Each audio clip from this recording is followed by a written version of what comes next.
No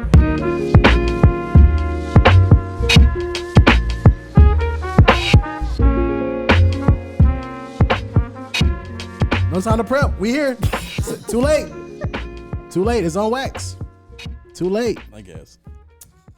So, Do the thing. do the thing. Yeah. Welcome to Show No Podcast, ladies and gentlemen. We back another week. That's not how you do it. How? It's Showing Up Podcast. We back. Yeah. Come on, man. I forgot how to pod.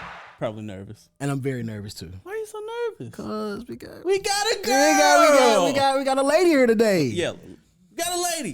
Girl just sound better, but yeah, we got a lady here. Y'all don't never have ladies here? Well, You're probably your third. You're the third. The third in real Third life. one. Yeah. Oh, okay. Yeah. You're the third in real life. We had.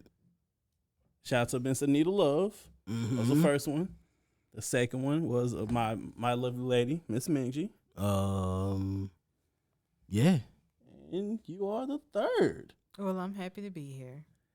Okay. Should we Now, introduce you or like, introduce yourself? do you want to introduce yourself? Yeah. Now, okay. You told me another name. Yes. That's a badass name. That's such a badass name. What you mean? Is That's it a good bad. way? Yeah, Like, yeah, hell okay, yeah, okay. hell yeah. That's a badass Okay, so name. are you gonna introduce yourself as that or Yeah. your real name? Fuck yeah. No, definitely. That's my moniker. Like Let's that's fucking that's go. what I know. That's a badass name. Let's fucking Yeah. go. Let's fucking go. So introduce yourself, madam. Hello, I'm Tegan, your favorite toxic vegan. Let's go.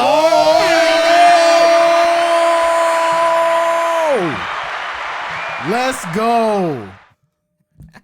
We are happy to have you here today. I'm happy to be here. I'm happy to be here. Unfortunately, we don't know what we're gonna talk about. Yeah, we do. we do. We have We a general do. idea, but We do. normally we're kind of more on point. But this one, we got a base idea, and Mm-hmm. then we're just gonna snowball into some shit. You know, the best things are called on the fly. So Mm-hmm. For sure. So people know who we are. Okay. Why don't you tell people who you are, what you do, and everything of that nature? Okay, cool.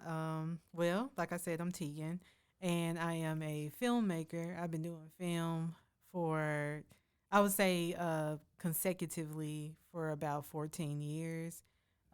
It started when I went to college. Well, so I started in theater, and then I hated theater because it's so like on the fly. You have to always be ready, which is cool for those who do that. But I would get so nervous, and when I stepped over to like the film side, it felt like home because I could be the perfectionist that I knew I was.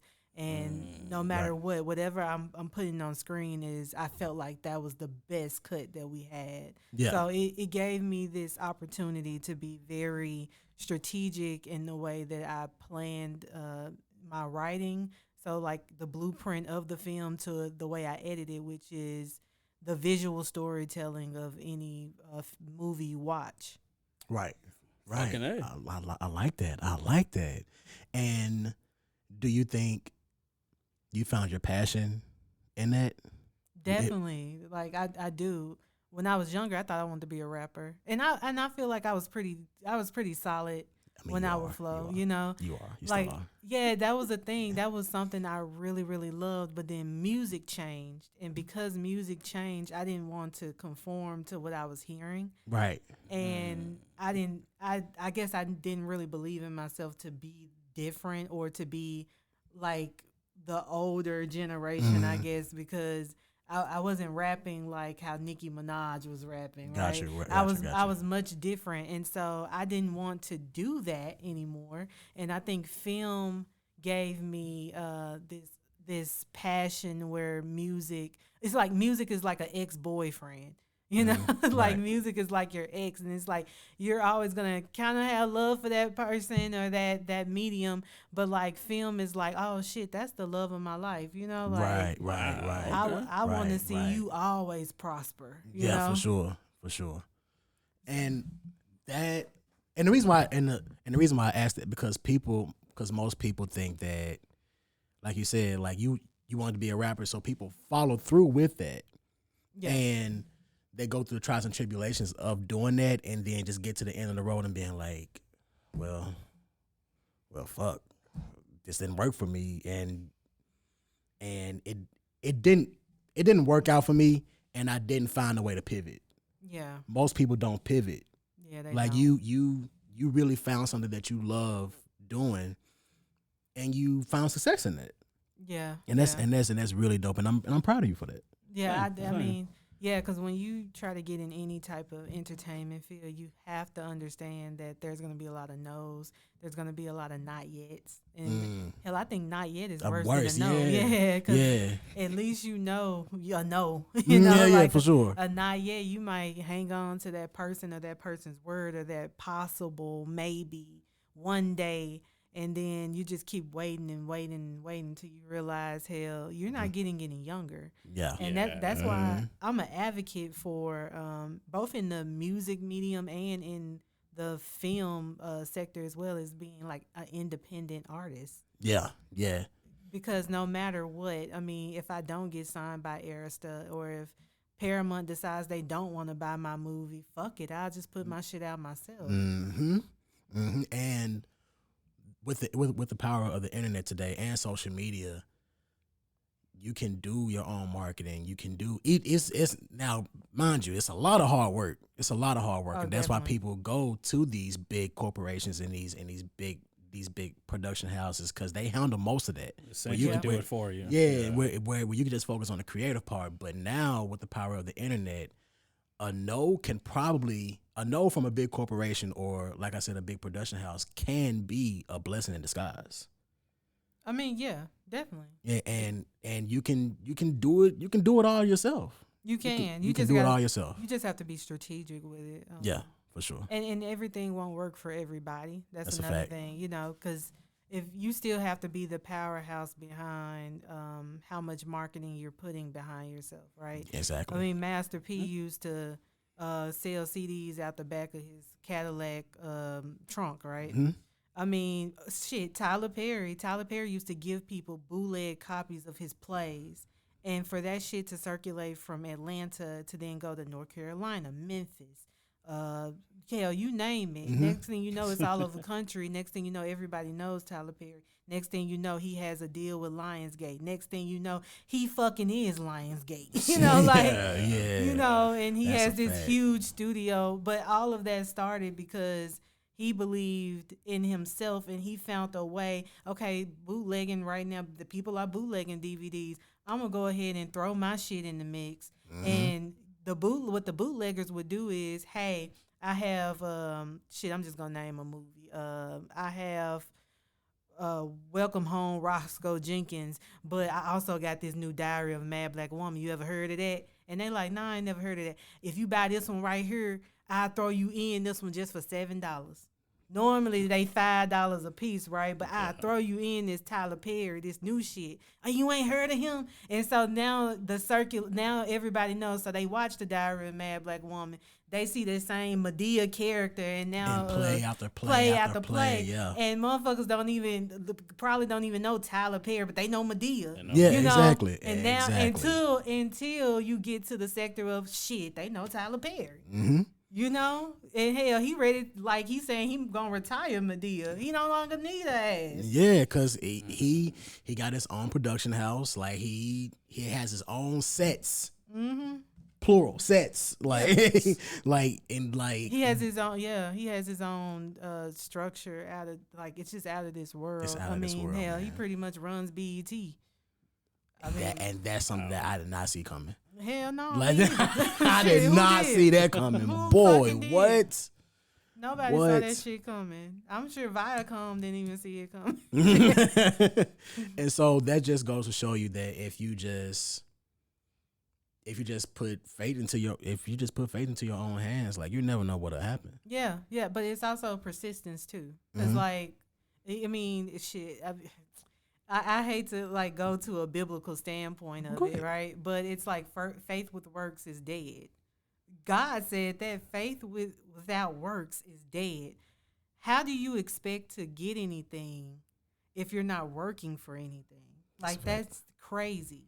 That's crazy. I'm a believer in God, of course, but I also believe in like human design, and I believe that He created all of that. Because some people are a little afraid to step into like astrology and human design and really focusing on how certain things work. Right. But like one thing about it, certain people are manifestors where they speak it and they receive it.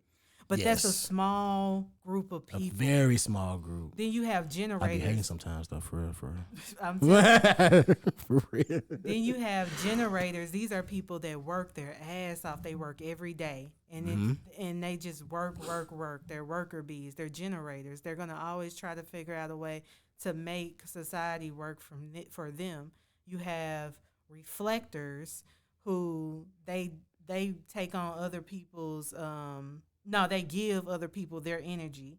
Right. Then you have the ones that receive energy from other people. So, for instance, if Shantabi is hurt and his heart is broken, and I feel bad, like I feel this empathetic need to like console him, and if he mad at his girl, I'm mad at her ass too. Like it's people like Fuck that. her, bro.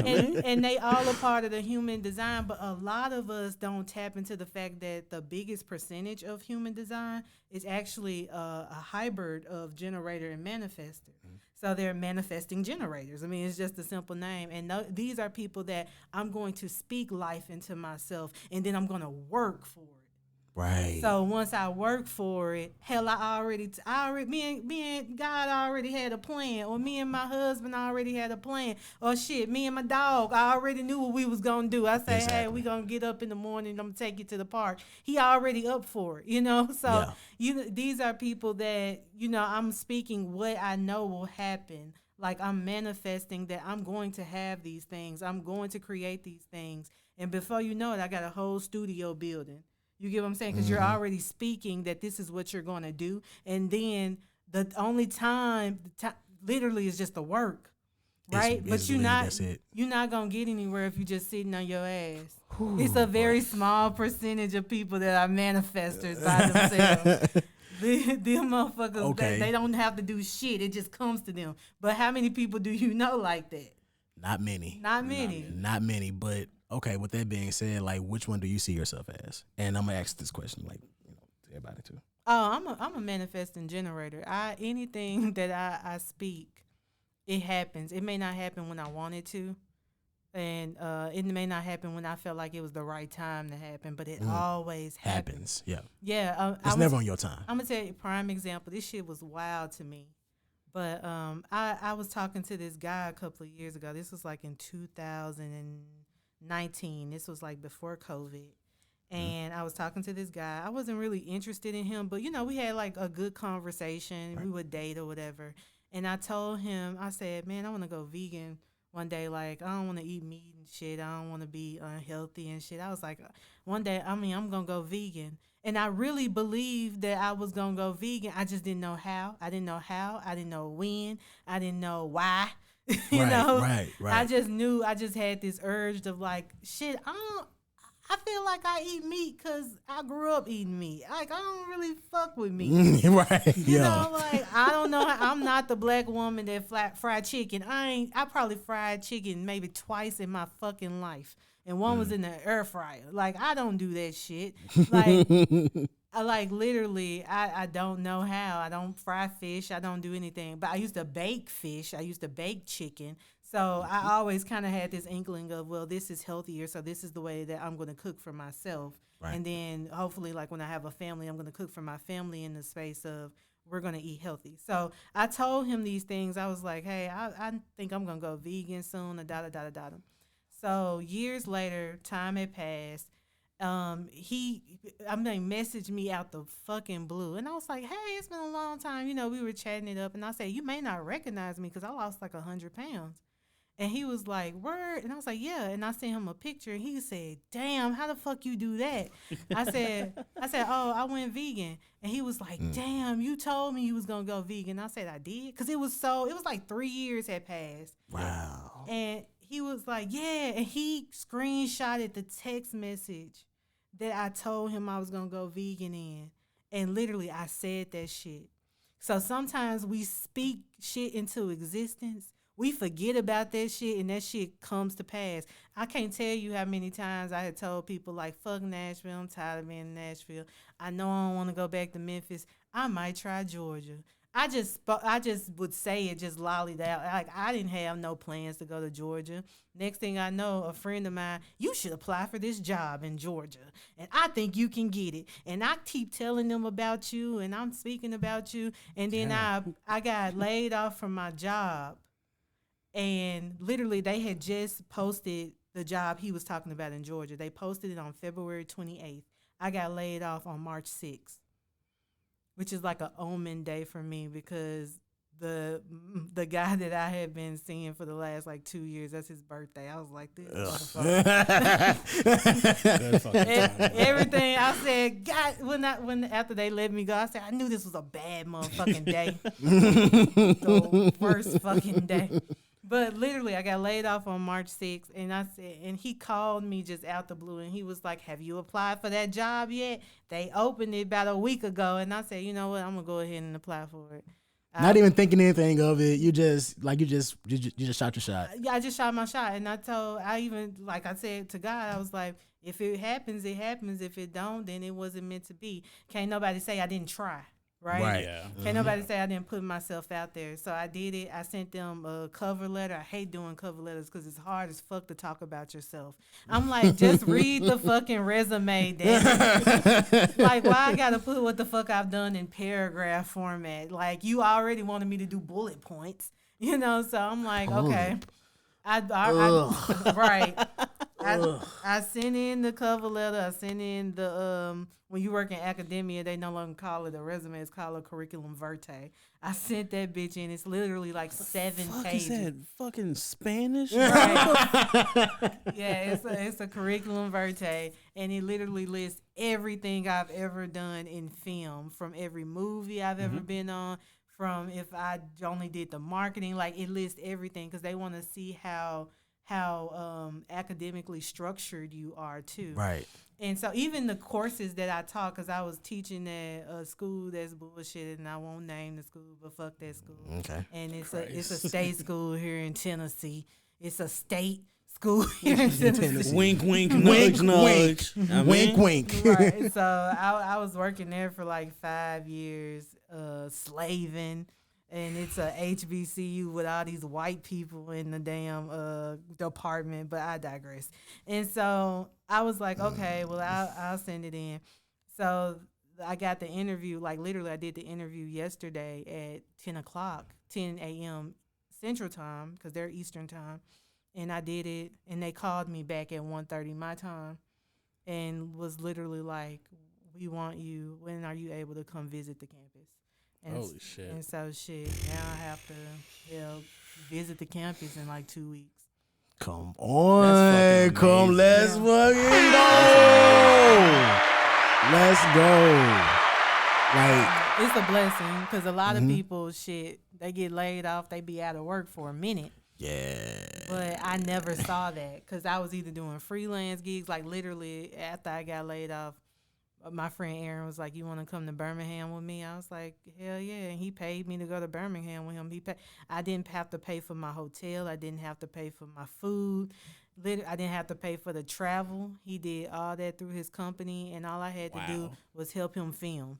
Show up. Just Like, show up. yeah. Just show up. Just show up, yeah. So I mean, it's like I never lost a step, and that's the power of being a manifesting generator, because you're speaking certain things, and he's rewarding you because you're working for those things. I always tell people, like, if you tired, you're running, and you feel like you just can't run no more, but you almost there. Man, God is going to give you the strength to run. He's going to give you the strength to make that, or hell, he might bring the location to you. Like maybe you can't get that glass of water. He's gonna find a way to bring it to you. So yeah, I would say myself. I wouldn't say a manifesting generator, but I don't know. Maybe I would say it. You know what? Yeah. You know what? Fuck it. I'm gonna claim it. Yeah, manifesting generator, because years ago this Silent Heroes thing was just an idea. Yeah. It was just an idea. Like that me and him, we just kept meeting, just not even trying to come up with a podcast. It was just life at the time was bullshit. And me and him would come together and just talk about how life is just kicking us in the ass at the time. And this was around the time where this was 2017, 16, 17 maybe. That we would come together and like talk about shit. Yeah. Nah, that was like 14. Yeah. Yeah. But when you moved in, and we started like that was doing 2017. it more. Yeah, that was yeah. 2017. Yeah, we started talking about it more, and we were just like, hey, we should do a podcast. Like, bro, you got fucking recording equipment in your room. Let's fucking do it. sit this mic down. Let's sit 2 chairs around a mic and let's just talk into it. Let's just start from there. And I wish we had those. I wish we still had those, because boy, but the idea never left. Mm-hmm. But we just like, and then that bled into us meeting over MFP's house every weekend.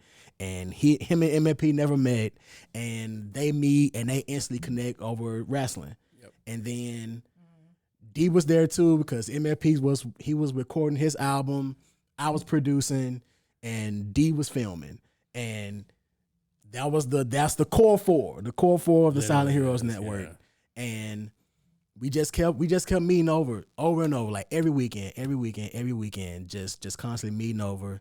And we just did it. Like we just like, it was like, okay, well, hey, they just came out with this motherfucker, so it'll be easier for us to do a podcast. Like, hey, let's go get some mics. Mm-hmm. We drove to fucking Guitar Center, got some mics, got some headphones. Every other weekend. Like every other weekend. Gotta go to Guitar Center, bro. We gotta get this. I'm like, all right, bro. Like, fuck it. Let's go. We went, got it, and we started doing the podcast, and we started putting them out. Just audio only, no video.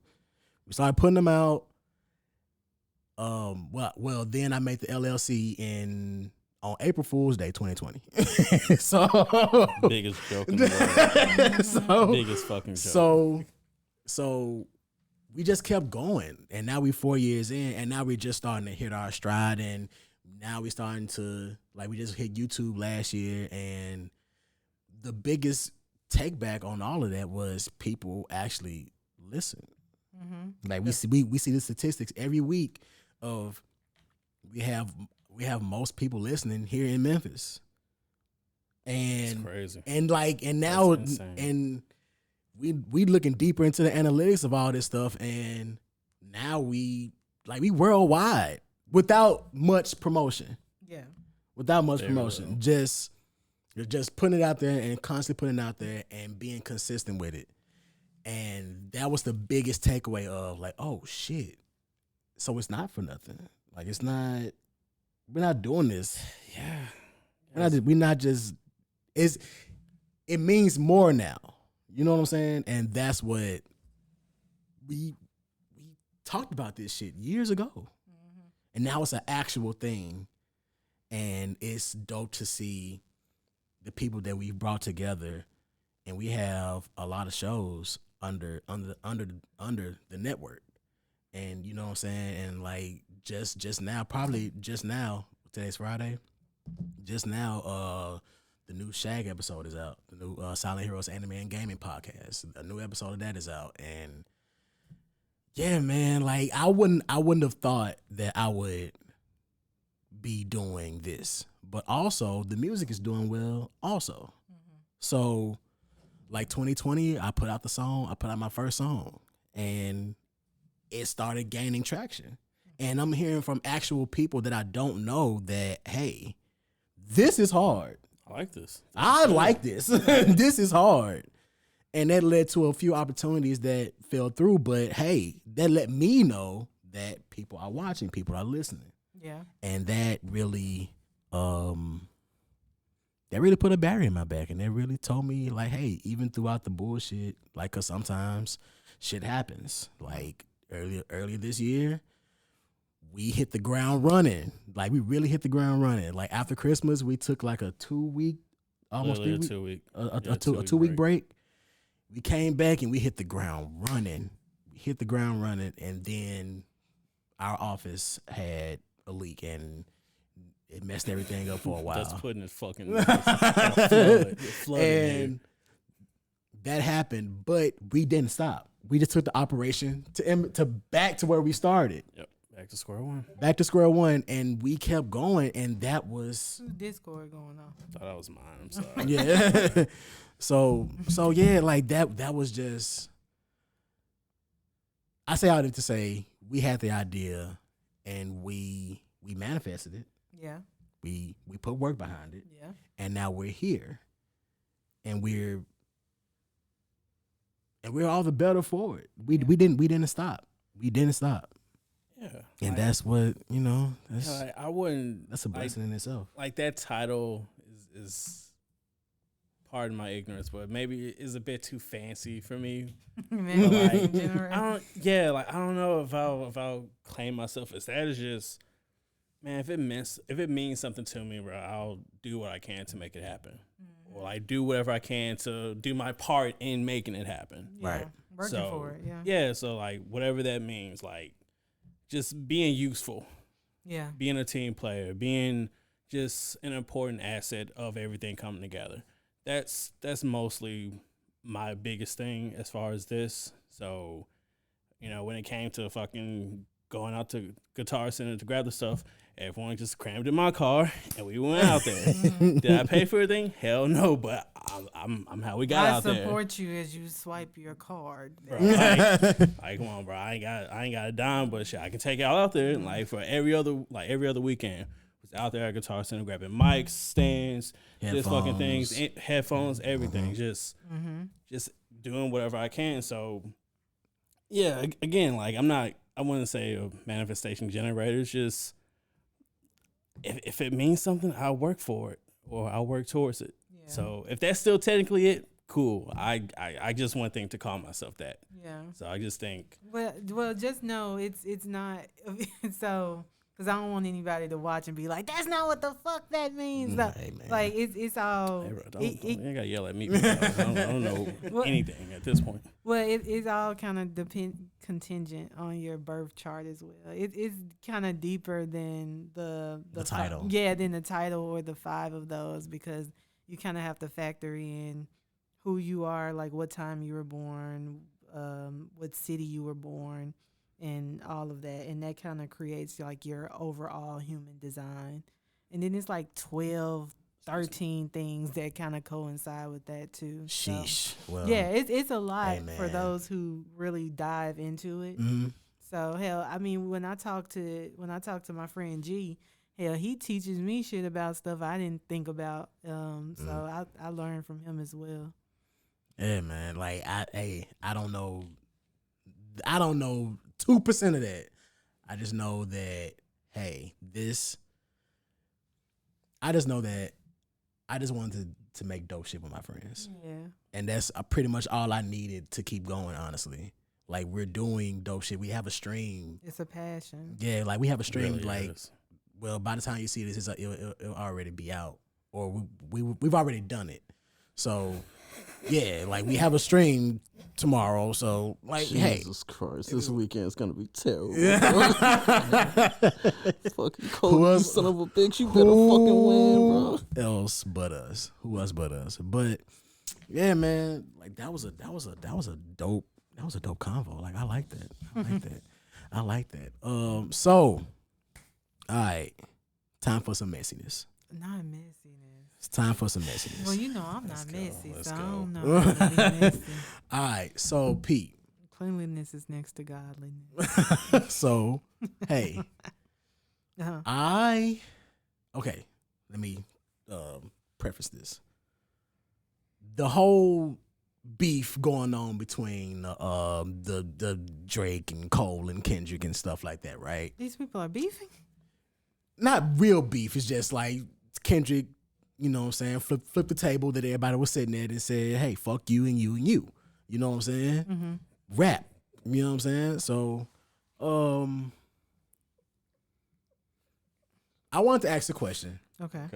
because there are key players in this whole thing, right? And Travis Scott is one of them. Travis Scott, you know, he was on stage with Metro and Future, and they have a thing towards Drake. And Travis Scott, some of his biggest songs are with Drake. Yeah, hell yeah. I was about to say, I only know. So I will say this: when I fell out of love with when I fell out of love with music, I leave. When I stop fucking with a motherfucker, I leave them alone, and I did the same thing with music. I leave their ass alone. They don't hear from me from forever. Right. And so, literally, the universe has to set that up. Like when I ran into your mama at the store. Yeah. That was. Oh, when I ran into homeboy at Blaze Pizza, like the universe sets this shit up. That was such a random day. But yeah. But in saying that, I don't really know about like the hip hop beefs. But one thing I do know is I know one fucking Travis Scott song, and that's Sicko Mode. Sicko Mode, yeah. Right. And I fucking love that song. I used to have it on repeat, but I thought it was Drake's song. No. But hell, he runs the whole song. Yeah. Like he's literally most of the record like it's him. It's him. Yes. It starts with Drake and it ends with Drake. Yeah, and then it's like two. You know, he coming on there in two different beats. You know, what I'm saying? Yep. I'm like, that's fucking Drake's song. That's Drake's song. So, like I said, with that being said, okay, boom. You got Travis Scott in the middle of all this because, like I said, he's on the stage at Rolling Loud with Metro and Future. They have this beef thing towards Drake, and Travis Scott is asking Metro to play the song. At the time, we didn't know that Kendrick was on this song dissing him. Yeah. Like Travis Scott was like, "Hey, play the no, please, bro, please play the song, bro." and he plays it. Crowd goes wild. Okay, cool. My overall question is, how long can a person play both sides? So you saying Travis Scott is playing the fence? Yeah, he's straddling the fence. Yes, he's straddling the fence right now. Okay. And I was saying to myself, like, it's only so long that somebody can straddle the fence. It's only so long before somebody on either side is gonna say something. I mean, yeah, that might be so, but at the same time, like. So, okay, it's two ways you can handle this. We can handle this like real life, or we can handle this in the entertainment sector, right? In real life, a motherfucker can't tell me who I can and can't talk to, right? Very true. Very true. In real life, you can't tell if you two beefing. Y'all can't tell me I can't go talk to one of y'all. That's crazy, right? Okay, right? That's not how the real world works. Just because you don't fuck with somebody don't mean I ain't got. That's not my beef. That's not my beef. I fuck with him and I fuck with you. Like, that's not my beef. In the entertainment sector, yeah, they're going to try to make something out of nothing because that's what hip-hop was built on. Mm-hmm. Goddamn, Tupac is from New York. But that's what hip-hop was built on, right? But at the end of his life, what he yelling? West Coast motherfucker. Like, you get what I'm saying? Like, but that's what hip-hop was built on. I mean, even, shit, if we go to Kool Moe Dee, and or Big Daddy, Big Daddy Kane, them, you know what I'm saying, and LL Cool J, like they had their own cliques. People had their cliques, and it's like, oh, I'm fucking with you. Like if you do my homie wrong, but here's the thing: you had people that shit. I'm not a part of none of that shit. Right.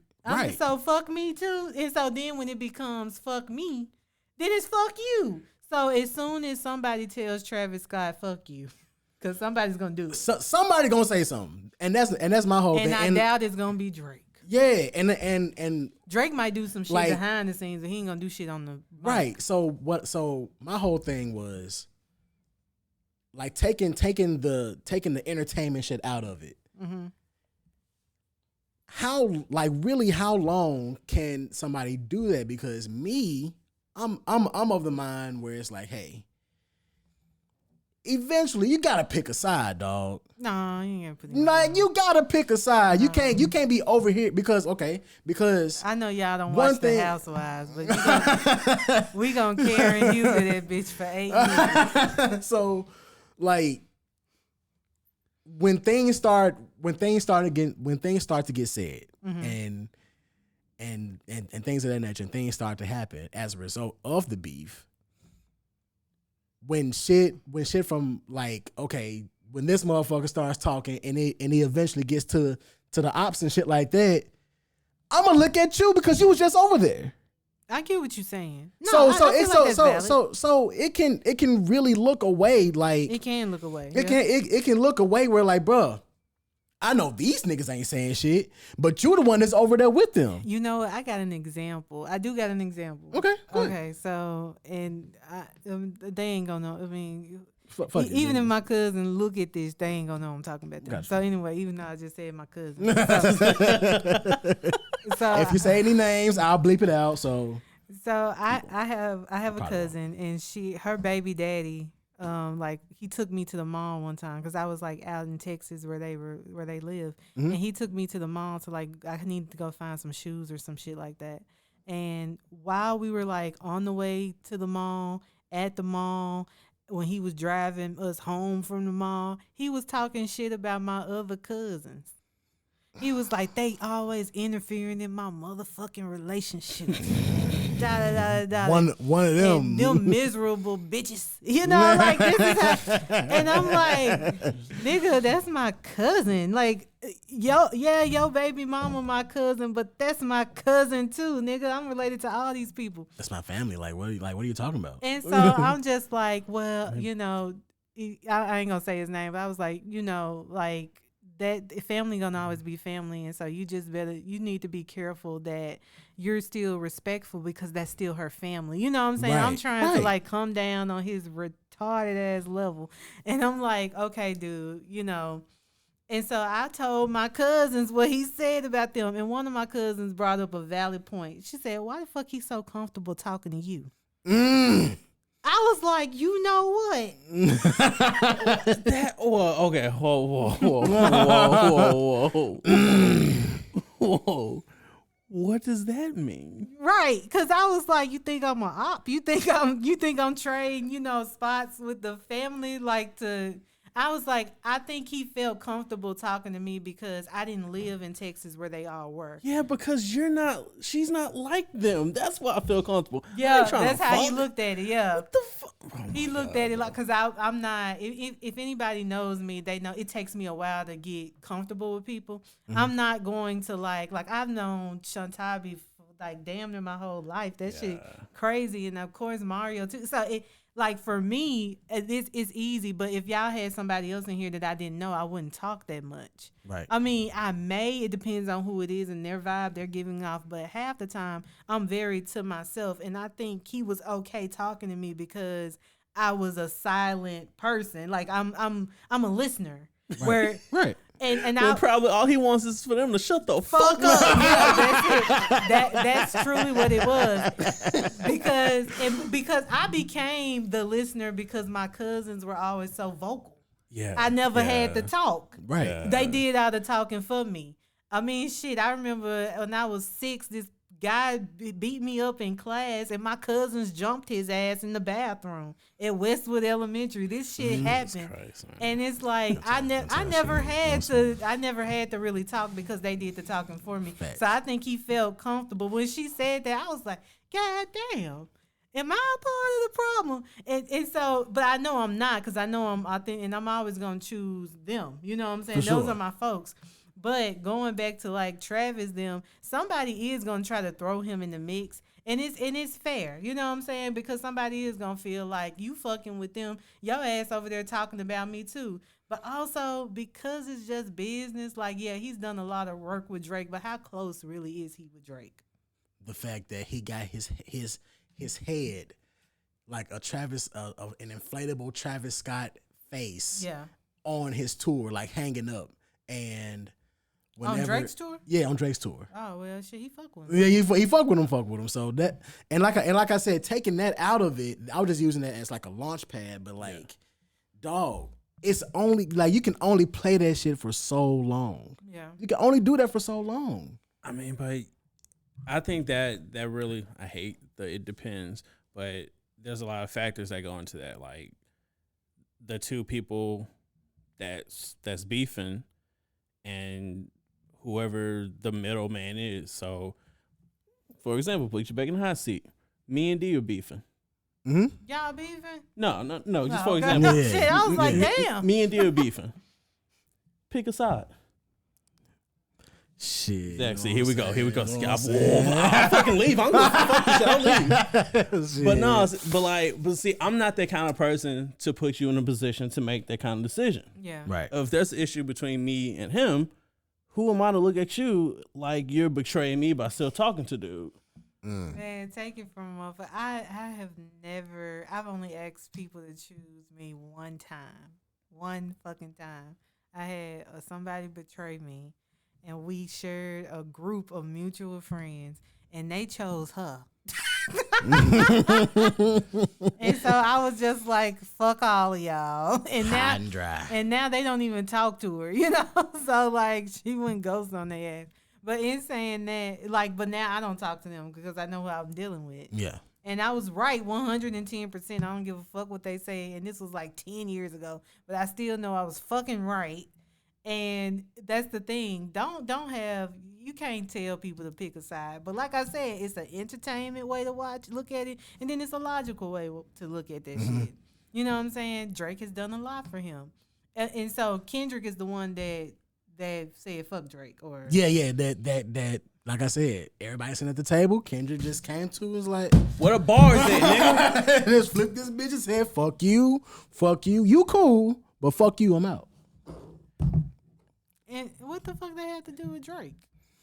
That they've been shooting at each other. They've been sending subliminals for years towards each other. Well, I'm just saying, when I was driving down here, I was listening to Kendrick.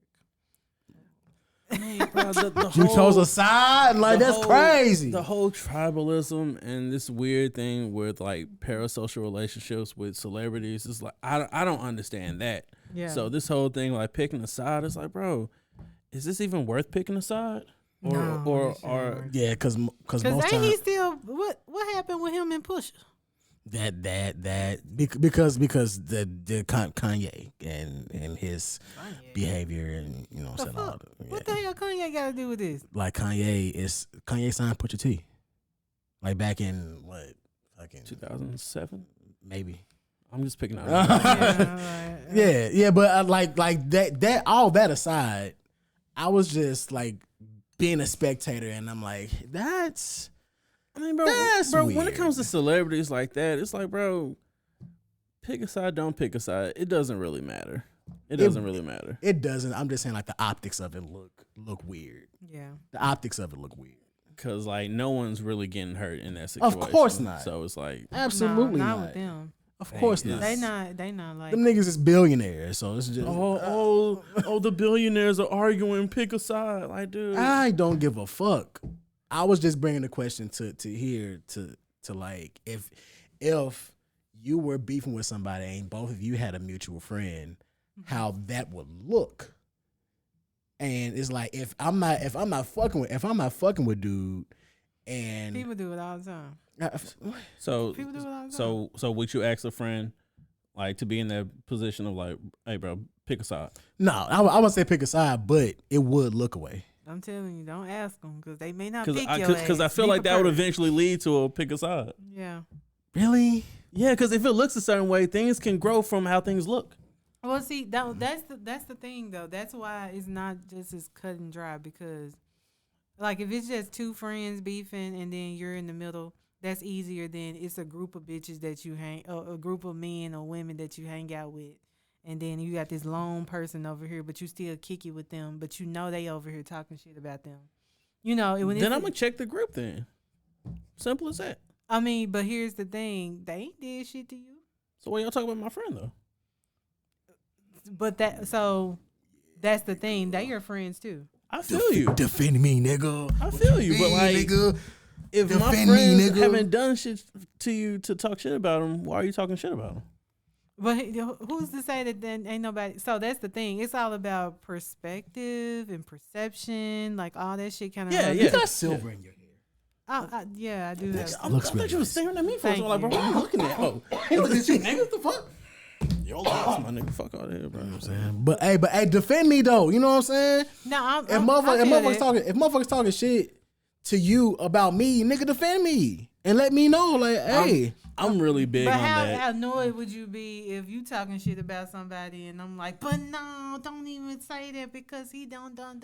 He not like that for real in real life. He See, cool. you being A1 about it. You know what I'm saying? Nah, you gonna because I know people that get upset like, why the fuck you defending that motherfucker? You know that. See, like, that type of shit, bro. Get out of here, bro. But that's the thing. Like it's really scenario based because a real friend will tell you like, damn, Mario, you was wrong for this shit. Or This bitch ass nigga do all the time. you know what I'm saying? Like if you did something to somebody, like, dude, like I know that you're upset right now, but you was wrong for that shit. Case in point, you told me a story the other day. I know both of them. You get what I'm saying? He was wrong. And what I just say about my cousin them, I'm gonna choose family. But here's the thing. I always choose his side because he's my cousin. But at the same time, he was wrong. And I can tell him, look, I might argue with these motherfuckers about you. And I may defend you, but I'm still gonna tell you when you're wrong. And most people don't even have people like that in their circles anyway. So No, that's everybody ain't built like that. I don't even know if I agree with that kind of logic. I don't know, because I don't think your position like supersedes right and wrong. I can feel that Like too. just because you're family doesn't mean I'm gonna pick your side all the time. You can be wrong, Yeah. and you're related to me. So I understand the whole, defend publicly but privately check you. I get that, but there's only so much that I'm gonna do that until I'm start not necessarily dissing you publicly, but not even fucking defending you at all. Yeah, if this motherfucker a cut up, I get what you're saying. Yeah. If Like you that have can a be history of stranger this shit. friend or family, because I done got into it with my family over talking shit about friends, talking shit about people I've dated, and like they treated it as if I betrayed them. Where it's like, no, if they've done nothing to you, why are you talking about them? Mm-hmm. So it's like, I don't know, like the family doesn't always mean that they're right That's right. or they're the correct one, so to speak. So I don't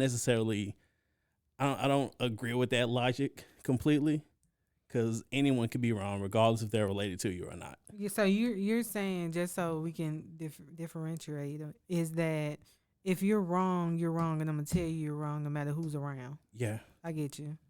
I think a lot of people. I know me. I come from. My family likes to save face. Okay, see, and saving face creates a very toxic, Oh hell yeah! toxic environment. Hell yeah, it does. I've done some crazy shit just because. Oh shit! Well, I gotta make this look nice for such and such. I gotta live this way because this is the expectation of what they expect of me. You know, so I mean, it everybody's flawed. You know what I'm saying? And For sure. The fact that I live one way. And that's not to say that I'm just out here wilding or that I'm living a double life. That's not the case. Yeah. But it is a lot of things that my family, they gossip a lot. And yeah. and one reason why I move very mysteriously. Like no one can tell, like literally I have one cousin that knows all of my business. And if somebody knows my business, because that bitch told them. That motherfucker, I know who said it. When I got laid off, I called my auntie. You remember my auntie? Yeah. Yeah. Yeah, hell yeah. I called my auntie and I was talking to her and she was like, so how your job going? I was like, she already know. I said, That's well, fucking go, bro. I said, well, you know, I got laid off. Yeah, I got laid off, and she was like, yeah, well, you know, such and such had told me. I just didn't know if you wanted to tell me. So you gonna make me motherfucker tell you. When I went vegan, the same person, she told people that I was starving myself. Because that's what vegans do. Yeah. That's what they do. That's exactly if we're what not they eating do. meat, we're not starving. eating at all. We're not pretty eating much. at all. Because she was bothered. We went out to eat, and she was bothered that I asked for lentil soup. I wanted some lentil soup and a salad, and Man, she just felt like that wasn't enough. Beyond people sometimes, boy. Yeah. Beyond people. Boy. I'm telling you. So I do live in a space. I will say I do live in a space where they don't know a lot of what I do, and I kind of like it like that because they can't say shit. Yeah. Like they can't say, because I've heard them talk about other motherfuckers and drag them through the mud. They know who baby daddy did this and who used somebody food stamps for that. And I come from a place where if that person is constantly doing that to other people, I know for sure they're doing this. I know for sure they're doing this shit about me. I would be a fucking fool not to believe that they'll talk shit about me. And they probably still do. Well, you know, she never come home. Like, she don't like being around us. I wonder why. Man. I wonder why. The number one thing, I feel like, and it's crazy, it's across the board. I done had a lot of people tell me that they folks say the same shit. Oh, so you think you better than the rest of us. You know, and here's the thing: they say it in a joking manner. I do actually. Yeah, I do. They say it in a joking manner, so you can be like, "Girl, shut up," or da da da. But they mean that shit. It's words behind it, and that's why you got to be careful when people are talking, because it be your mama, your auntie, your brother. It be the closest motherfucker to you, really secretly jealous of you. But whole time, nigga, I'm depressed. Yeah. I'm depressed. And I'm better than you. So what are we talking about here, bro? I'm still doing better than you. I'm still doing better than you. And I'm mentally fucked right now, but I'm God, though. Yeah. So what are we... it's like, bro, nigga, shut the fuck up. Nah, they be mentally flawed, too. They just don't accept it. That's the gag. They just don't accept it. Some people don't know there's a higher level of who they are. They think that they just, I'm doing well at work, or I go to work, at least I got a job, and that's good. But it's like, okay, so what you want to do after that? You hate your fucking job. You hate your job. You hate your job. So what you gonna do? You just gonna keep working that motherfucker till you retire, and then or stroke out. Cause you fucking stressed out, right? Like, you don't have to live like that. Go fucking start. I know so many people say, man, I want to start a business. I want to do, bitch, start it. What the fuck are we talking about here? Tomorrow is jump off that post, my nigga. Like, easier said than done, though. That the gag is, they even teach you when you become an entrepreneur, they teach you that let your 9 to 5, like, you definitely got to work that 9 to 5, right? But then after 9 to 5, you got a 6 to 8, right? And that's all you. Your ass ain't go after you get out from your 9 to 5. Your ass ain't going straight to bed. First of all, it take you a minute to get out of traffic, but then when you get there, you sit down, you turn on the TV, you might turn on the game, and you play that motherfucker for like 3-4 hours on a good day. Because you got a good level going on or whatever in the hell you doing on the game or whatever. And then, you might pick up some food or whatever you're eating. But and then you take a shower, you go to bed. But you really could have been focusing on you in any type of sector of the way. The focus on you could have been maybe you meal prepping or whatever in the fuck you want to do. Even if you want to be a damn game designer, go study some games. You don't just got to play them. Go study how these people started their business, or how the fuck did Rockstar start? Dude named Eugene. But if you want to be a game designer, you study Rockstar. If you want to be a rapper, you study you study the greats. If you want, whatever you want to be, you have to be able to study. Or if you're not studying, then you need to be working on your craft. That's making the beats. That's shit. I make dominoes. It's random as fuck, but I do. I do. I make dominoes, and I make not the pizza. No, not pizza. I make actual playing dominoes, and I make chess boards and sets and checkers and all that bullshit. And that was so random. I make soap. Like, I make random shit. So random. Yeah, I make random shit, and I also make chocolate. So I do all these shit, and all this shit started because I was like, I got an idea. And I'm going to start a business, but then those weren't businesses that I really was interested in, because it all floats back to like, oh shit, I'm a filmmaker. I want to just do film. I don't want to dip no damn chocolate every day. It's cool to make a couple of dollars from it, but at the same time, like, you find that thing that is feels effortlessly for you to continue to do. And a lot of people get so sucked in. Your job is designed to keep you in a cycle. Of course. You We want sit here all the time. yeah. I mean, shit. When I get home from work, hell, I watch TV or hell, I look at Instagram, whatever in the hell I'm doing. But really, I need to be writing a script, you know. Yeah. And then before You're human. You're human. exactly, you're human. But when we have to realize and factor in the fact that, okay, well, I said that by June I was gonna have a feature film written. That's 120 pages.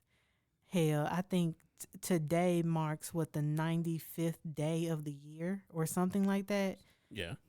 So hell, even if I wrote a page a day, I'll be on 95. You know, Right. And me saying that, I'm gonna have a 120 by June, that was very doable. But I've only got to page 5, and that's because, again, we working for other shit and not our dreams And ourselves. yeah. So you got to work on you. You got to work on you. It's gonna be it takes discipline. I was just gonna bring that up. Yeah, Like, can we acknowledge that it's easier said than done because it does take discipline, patience, consistency, drive, a bit of ambition. Because let's say my job is physical, and I'm fucking sore as shit when I get back to my place. Now I gotta fucking work on this. Oh my god, bro, this shit. That's where the discipline comes in. That's where the discipline comes in. So, and a lot of people, not to bash anybody, but a lot of people don't have that. So if you're really about it, you got to have those things to do the 6 to 8 after your 9 to 5 is done. Yeah. And not everyone has that. And plus another thing, you have to love it enough to do it. Yeah. You have to you have to love it enough because, hey man, this whole podcast thing, a lot of people want to jump into it thinking that, I'm just having conversations with my friends and you know what I'm saying, stuff like that. But it's not that simple. It's not that simple. No. Like producing the show, also editing it, and also making sure that it sounds good, that it looks good. You know what I'm saying? Things like stuff like that. But also doing it week after week. Yeah. Doing a weekly podcast, we might have been jumping in head first. Of course. In the deep end. Of course. Goddamn, because it takes time. It takes time, and again, you gotta actually love, want to do this shit because he said it multiple times on just all shows across the whole fucking network. And so have I. Sometimes we've come here and it's like, bro, I really don't feel like doing this shit. But it's I'm not the only one doing it. I'm on someone else's time, and it's all the time when we come up here and do it, we get 5 to 10 minutes in. It's okay, I'm glad I came up here. I'm glad that I fucking actually got my ass up and came up here to do it. This is a weekly thing. This is a weekly, stress reliever. Yes. Just to come in here, especially with this show, because we don't talk about, we save the comics and the rest of stuff for those shows. Yeah. We come here, and it's bruh, this bullshit happened, or I saw this thing that really fucking annoyed me, and I just want to talk my shit. Yeah. You know what I'm saying? And also, we don't do what's going on in pop culture and shit like that. We don't do that. You just did it. No. I'm talking about we don't not consistently. Yeah, it's not no, every episode thing. It's not an every episode thing. We come in here and we discuss shit that we've seen on the internet. Okay. Or we come here hey, I got a question. Who is your whatever the fuck? Exactly. You know what I'm saying? Yeah. And that creates honestly that makes the job harder. Okay. Because we don't have anything to pull from. We have to pull from our lives. When ourselves. life gives us shit every fucking hour, so to speak. We're no, we're not gonna. That's talked about enough. Let's try to come up with our own independent, separate topics and gauge from there. So yeah, and I feel like that creates that's evergreen. You can listen to this 10 years from now, a couple months from now. You know what I'm saying? It's still. And still feel it. Yeah, and still feel it and still pull something from it. Yeah. Still pull something from it. Other podcasts, it's very timestamp. Like this was like you can clearly listen to an episode and be like, okay, this was when this was going on. Okay, and stuff yeah. like that. Yeah, this is November 2019. Yeah, this Yeah. specifically Yeah. happened Yeah. at that month during this year. And I'm just saying all that to say that this shit is not easy. No. And like me, I have a lot of stuff that I want to do. You know what I'm saying? Like for me personally, for just not only for the network, but for the podcast and me getting this camera in, like, hey, I want to make a film someday. Or I want to make videos because I just like how things look on film and you know what I'm saying, stuff like this. So let me grab this camera. I got it for really the podcast, but hey, I'm good at taking pictures with it. Like it's a pretty good camera. Like, hey, let me just try it. And I just started doing stuff, and now I got this whole thing, this whole idea I was telling you about that I'm working on, and I think it's probably like my biggest shit that I'm doing right now, and I'm keeping it close to the chest. So like once you see it, you'll see it. But like yeah, Okay. like you just have to keep going. You just have to Trust the process. yeah. You really do have to trust the process. Yeah. Yeah, dog. Yeah, but one thing I wanted to ask you, we had a conversation last night, and you were talking about you kind of mentioned it, how you are that person that gives the ideas. You're that person who helps other people out with their creative and stuff like that, but it's never kind of reciprocated. Like it's never really just done for you like that. So like, you want to elaborate on that more? Well, you know what? It's that goes back to that comment I kind of made about like perception and perspective, because I'm perceiving people one way, and they looking at it another way, right? Right. So when somebody tells me about a project that they have or something that they're working on, I'm all for it. Like, how can I help? I'm diving in. I'm in the trenches with them, right? Right. And then when I have an idea, they don't really know how to help. I think that's really where I think that's where that lies. So it's unfair for me to say that they don't show up, because I question, like, have I asked them to, or have I delegated a task to these people? Because they'll so easily say, like, man, I'll help you however you need me to help you, right? And they don't really know how to help. Meanwhile, when somebody got some shit going on, even if they don't delegate a task for me, I'm going to find a way to make a task. Yeah. Like, for instance, prime example, when y'all was showing me around, and I thought, like, they can rent out some spaces in here. You could have a bitch making cakes in here. Yeah. Selling cakes and all that, just renting out a space, and, like, that way your money working for you, or just having like different sectors. So I'm always like, the wheels are always turning, and I'm always like piggybacking off of somebody and their greatness. Right. And that's not to say I'm not great, but it's just like, for me, when it's time for me to like pass out tasks, it's like half the time I'll be thinking like, yeah, you're good at this, but then at the same time, like, I'm actually gonna do it because I trust that I'm gonna do it when I need it done. Right. And I don't always give people that grace to help me. And I'm kind of the same way, but that bit me in the ass like very fast. Yep. Yeah. That bit me in the ass very, very fucking fast. What? Very true. Yeah. Okay. Well, but like that, and like the network suffered for it. But I was always like, yeah, I got it.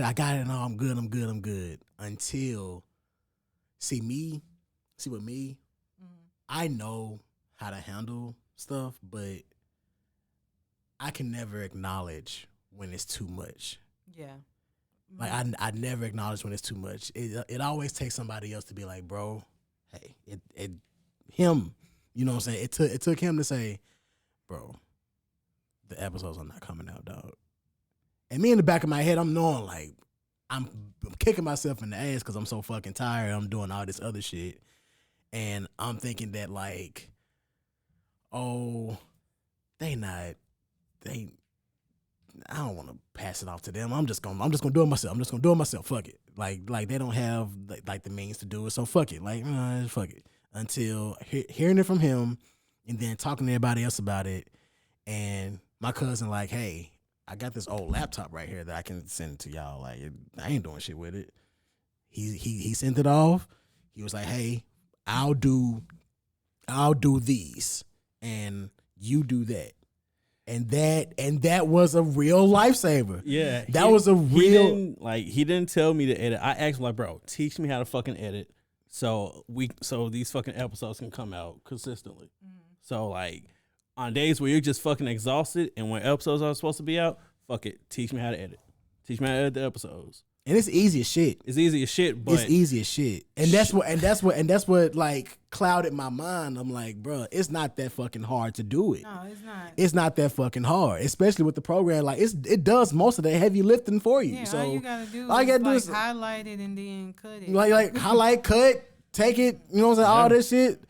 And the render time is not. It ain't shit. You know what I'm saying? Depending on what kind of hardware you're working with. And I'm like I was like, bro, I got this shit. I got it because it ain't shit to do. Yeah, but then no, it's time consuming though. Yeah, and that's the thing. We're fighting. We fight against time and we fight against energy. You know, because you have the best intentions. The purest intentions to get this shit out, but I know you don't have the time. I don't have the fucking time. And here's the thing: you feel like you can because you know, it don't take much, like you just said, but you don't have the time. And I'm gonna tell you, a lot of that comes from that spirit of it's like this, I can do it all spirit. That comes because like half the time you were probably let down in the past.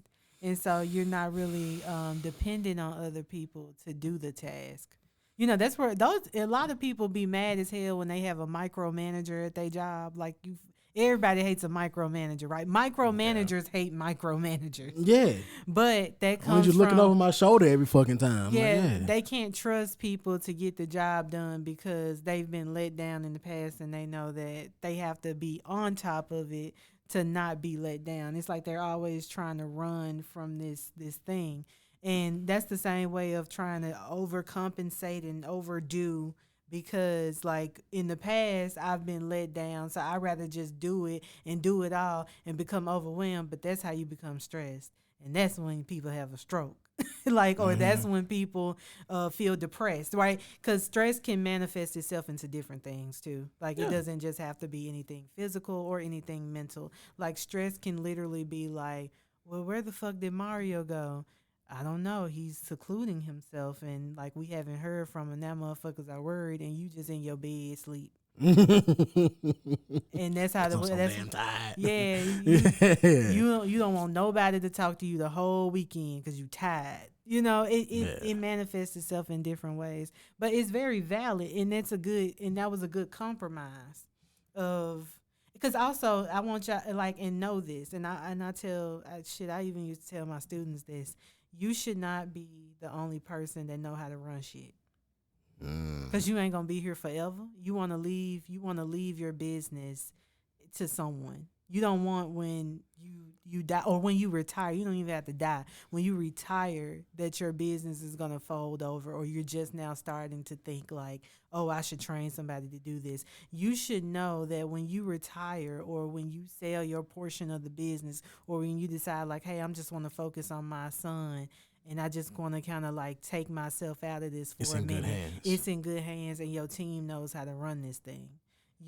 Everybody should know how to edit. Everybody that's in your team should know how to edit. Man, not to knock any of the other dudes. It's just like, I mean, out of all of them, I talk mostly to him every day. Mm-hmm. So like we kind of hit that rough patch twice.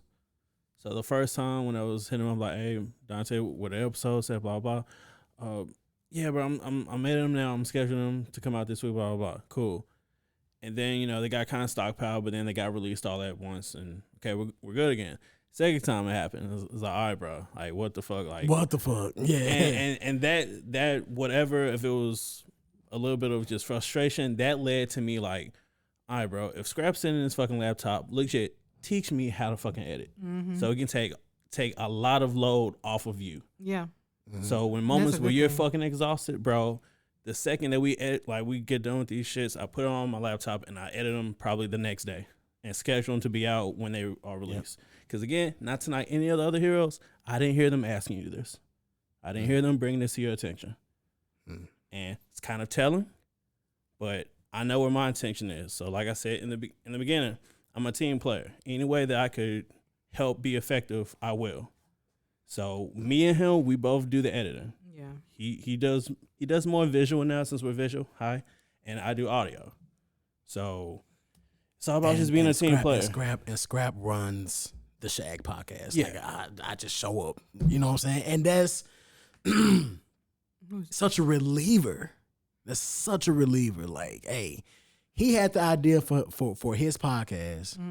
Well, not even his podcast. It's still our thing that we all come together and do. But like, it was just like, hey, bro, I got an idea. I remember us being all on the call, and he had the idea. He was like, yeah, bro, I want to call it Shag, and he was like, that's fucking stupid. That's a dumb name. Then just after nigga sat on it for so long, it was like.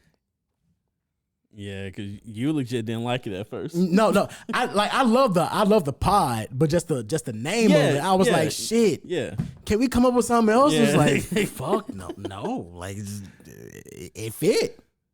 Well, I think we made it fit, cause I mean it grows on you. Yeah, it grows on it really grew on me. So after that, I'm making logos, and it's not even. Making logos, I'm putting shit together. I'm like, hey, this is cool. And then he comes in like, hey, I made this. This is more simpler. Like, you want to roll with this? Hell yeah, do this shit. So and I'm saying all that to say, it's such a reliever to have people to come in and be like, okay, clearly he's busy. I'm busy too, but I'm not as busy. Yeah, so I'm not as busy. So let me get him aside, like, bro, teach me how to fucking do this shit, bro. Let me do this. Come on, bro. And this is for the show, bro. Like, it's easy. It's very streamlined. Like we recorded. I hit stop. The video is already saved, and I just do a couple of edits here and there, and I upload it, and boom, there it is. You know what I'm saying? So having people around that do that is really valuable. It's really valuable, and that's how we've been doing this shit for 4 years now. Yeah, you know what I'm saying. So like we signed it. We made the LLC in 2020. Really didn't get really going until 2021, and now we're at a point where now we're ready for the next level. Or we're getting ready for the next level. Yeah. You know what I'm saying? Like I was telling you last night, like it was like, hey, we just got to work on our marketing and stuff like that, and our social media presence and stuff like that. So, yeah, man, it takes a lot. It takes a lot. It takes a combination of everything that we talked about today to really run some shit. Yeah. You know what I'm saying? And if you just stay consistent with it and stay at it and keep going with it, and you have the proper people around you to push you and be honest with you, you can make it far. Mm-hmm. You can really make it far. I think that was a good conversation, guys. Yeah, that was a good conversation. Sure. You good? You good, bro? You got something? He's like, it's well, you mean like something to say or like a topic, because we kind of running. Hey, we can end it right here. All right, cool. So, fuck it, let me just choose this one. I saw a video recently, and I shared it with Dante over here a couple times. It was a video of Billy Bob Thornton talking about his brother. Ooh. And just the whole grieving process and how he perceives grief. And the way that he worded it, I couldn't agree more. And it kind of made me challenge my thought process or my feelings about grief.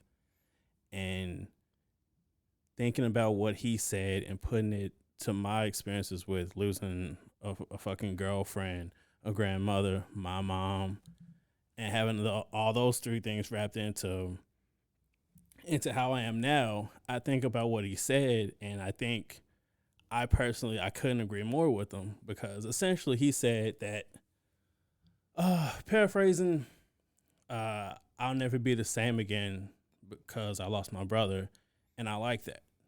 I like that the fact that he made such a positive impact on my life that whenever I think about him, I may get emotional.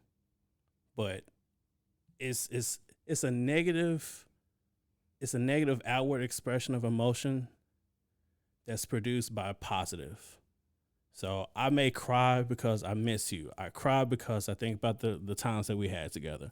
I cry or I get upset because this great thing happened to me, but you're not fucking here to hear about it or experience it or to even know it. Yeah. So I personally took out of that as grief. Grief may be a positive emotion. Because hearing him literally say, I'll never be the same, and I'm okay with that because it shows how much I love and respect him, talking about his brother. Mm-hmm. And I think that way about my girlfriend that I lost 11 years ago. And I'm growing to get that way with my mom. Because me and her, we didn't have the best relationships. But now I'm getting older. Shit has happened to me that, like, I would like to tell her, but I can't. Yeah. And it makes me think of, like, all the times that she was there for me when I was sick, when good things happened for me, like, all that shit. So I'm at this point in my life where I think grief is a positive emotion. And I don't know if most will agree with that. It's kind of morbid. But I love the way he expressed himself in that video. And just, I don't know. I just thought that was an interesting twist on grief. No, that was really deep. Like that's actually a really wonderful way of thinking of it. We know that grief, of course, is for the people that are still here. And I heard this quote a few times, and it's like, grief is beautiful because that means that love was there. Yeah. Like, that's the only way we're going to grieve, because we loved, you know? Mm-hmm. And so, I mean, and in that case, it's going to always be positive because we coincide those two with one another. I think, like, looking at certain things, what hurts for me is that oftentimes, like, you can lose somebody, you know, and you didn't, like, somebody who's passed in a car accident. We didn't see that coming. You know what I'm saying? And we're going to always, like, that's going to hit us hard. But then, like, you have those people who were sick, and they were sick for a long time, and they were uncomfortable, and they were hurting, you know? And you look at it like, it's unfair for me to, like, I'm going to always want you here, but you were hurting so bad that, you know, you had to go. Yeah, that was my girlfriend. She was she had cystic fibrosis. She was told that she wasn't gonna make it past 7. She wasn't gonna make it past 13, and she lived till she was 19. Yeah. And that was like the first instance of death of. And she was so sweet. And she was fucking tired too, and it made me question a lot, like, why the fuck am I being told that everything happens for a reason and all this? It made me question my faith and everything. But now that I'm older, and again, the spin on grief and just experiencing 2 other close deaths, it just made me like look at the idea or the concept of grief completely differently. Yeah. So, like, I don't run away, or I don't try to stop myself from crying if I think about her or think about my mom or anything. So. Yeah, just the circumstances around the death can be a bitch, can be tricky. Yeah, or even if, because I'll be honest, like, when I was coming here, I was coming from Olive Branch, and it took me a long way. I was like, it was a quicker way to get here. yeah. GPS be bullshit. Yeah, I was like, GPS is fucked up. But I got off on Brooks Road, and my aunt used to live on Brooks Road. She lived like Brooks Road in Winchester? Not Winchester. What is that? Mill Branch? Not Mill Branch. It's before you get to. It's like Brooks, and it's over there by Graves Elementary. Well, I don't know if it's still called Graves Elementary. It's not even there anymore. Oh, okay. Damn. Yeah, just that. Yeah. But she lived over there, and so when I got off on Brooks Road, that was the exit she used to always get off on when we would come from, like, South Haven, and I was like, "Hey, TD," you know, like, it's so random, but and I didn't drive past her house, and I might do that when I leave here, but because sometimes like you just kind of miss those old memories. Like I'm here for a funeral. Like I'm going to a funeral tomorrow, and when I tell y'all, when I step in my auntie Mary house, that shit is gonna be weird because she ain't never not been at home. Like I don't think I can only count a handful of times that I've ever been over her house and she wasn't there. And I think about everybody that has passed where I knew you in this setting, or this reminds me of this person, and it's you, like you never really shake it or get over it. And hell, even when it's like, oh boy, no. It's it's August, and that's when my auntie died. Like I never feel right in August. I don't like that month. I don't like May because that's when old girl died. Yeah, May 1st. Yeah, like you certain things like that, and like you know that May has to come. Yeah. Because that's so also my current girlfriend's birthday. That's her birthday's May 6th. May 6th, yeah. So May's coming. Yeah, May's coming. Yeah, all the fucking time. So you just have to deal with it. That is like to piggyback off both of y'all. Like when my grandmother passed, it felt like I don't think I ever said this like on camera. Tomorrow, bro. And so, I was at work when I got the news. But great place to be. But before that, like I was outside changing the tank on my forklift. I'll never forget it, and I just felt like a wave of, I don't know, dog. I just felt. No, we know anybody who's lost somebody.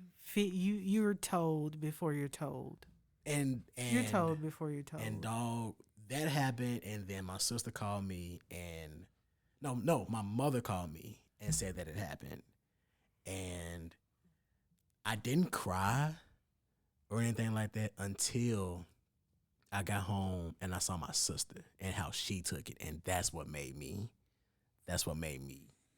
cry and stuff like that. But as far as like handling her death, or the grieving process, I say it was easier because she shared the last moments with us. Like we didn't put her in a old, like we didn't put her in a home, in a nursing home. Like we didn't do that. Like we all came together as a family, where the immediate family came together and took care of her. Just took care of her, took shifts.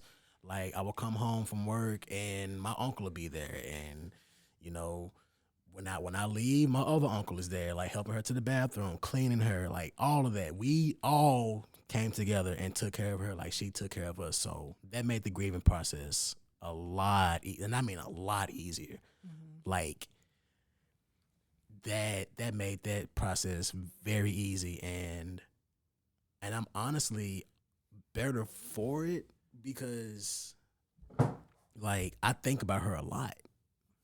But it's not like I'm thinking about her and tears start or tears. I feel myself about to cry. It's like the happy stuff. Mm-hmm. Yeah. You know what I'm saying? Like what she taught me. You know what I'm saying? Like the times where she had to beat my ass because I was being a little asshole. You know what I'm saying? Like I'm thinking about those times rather than like bad times, which it's not many bad times with my grandmother because like, hey, like she took care of me and we repaid that back. Yeah. You know what I'm saying? So that helped my process like really hard. Bro, I'm not gonna hold you. I think, and I don't know if this will make sense or not, but whatever. Shoot. I like the fact that at least for Berlicia, I'll say her name, fuck it. I think I like the fact that for both her and my mom, that like the grieving process were like extremely difficult. Yeah. Cause like 11/37, May 1, 2012, she was pronounced passed. But, like, her folks were around. Her family was around. And that was cool. Got dropped off back at the house. Dad met me in the front yard, crying, hugged, all that shit. Parents came in, all that shit. That was rough. Saw y'all. I don't know if you were there, but, like, saw Stuntman, Twiggy, Juice, and, like, that was cool too. But still, end of the day, I had to go back to my room and my own thoughts. It was terrible. But alongside with my mom, like, my dad came and stayed with me in Minji because he couldn't be at the house by himself. Yeah. He stayed with us until he moved to Nashville with my brothers. But even then, like, the 2 to 3 months that he was living with us, it was terrible because I didn't know if he was going to be up crying at night, or there were nights where I would go up front to check on him and he wasn't there, and I would call his phone and I couldn't get in touch with him because he would just go walking because I just want to talk to Pamela, son. I'm sorry. I just want to talk to her. And in a perverse way, I like that things were difficult because it really showed myself what I was made of. Yeah. Right. As far as like holding myself together, or even just expressing how fucking terrible I felt. So with my dad, I more or less had to be the rock because my mom passed away almost 10 years after Felicia passed away. So I knew what he was going through. So I could talk to him. Son, when does it get better? It doesn't. Yeah. You got to be there for your dad. Gotta be there for my dad. Wow. So, like, I kind of, maybe not like isn't a good way to put it, but I didn't mind it. And those two situations, again, brings up a quote they said in the video. There's a melancholy that lies within me that will never go away. And I'm fine with that. And I completely agree. And I feel the same way. Yeah. Because it's out of respect for two people that's not here anymore. So I'll gladly cry. I'll gladly get moody, down, whatever, because that's how much they meant to me. Right. So just, I don't like to grieve, but grieving, it's a human nature, man. It's a part of this whole thing. It's a part of this whole. And it shows up in different ways. A lot. It shows up in different ways. But yeah, that was mine. Sorry. Amen. That's what you get here, dog. You get the funnies. You get the seriousness. The funnies. Yeah. Gotta get the ha-has in. You gotta get the ha-has in, big dog. You gotta get the ha-has in. But we have some good, mature conversations today. Yeah. I like it. You know what I mean? Next week it's gotta be like stupid bullshit. Of course. We gotta talk about the dumb shit. But hey, that's our guest, Miss Tegan. So for the YouTube viewers, we have to say goodbye. Au revoir. And Sayonara. because we're gonna be playing some music, and you know how these YouTube laws are, and I'm trying to say some stuff until I reconnect to the. There we go. Okay, so bye y'all. Silent Heroes Network. Follow us on all socials. All that, please. Silent Heroes Net on X, Twitter, whatever the fuck you call it. We're gonna see how WrestleMania turns out. Oh, it was a doozy. He did it, or he fucking failed. However, you'll see it. We'll talk about it. And you'll hear from us. I want to thank our guest one more time, Miss Tegan. Talk to Tegan. And do you want to promote anything? Do you have anything going that you want to like you want? Shit. Not well. If you would like some custom dominoes, I have those available for you. Bones, as dog. As the niggas say it. Bones. I got some bones, and Gotcha.